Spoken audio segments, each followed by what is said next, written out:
गणनायकाय गणदैवताय गणाध्यक्षाय धीमहि गुणशरीराय गुणमण्डिताय गुणेशानाय धीमहि गुणातीताय गुणाधीशाय गुणप्रविष्टाय धीमहि एकदन्ताय वक्रतुण्डाय गौरीतनयाय धीमहि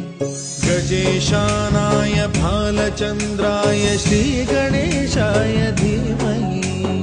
एकदन्ताय वक्रतुण्डाय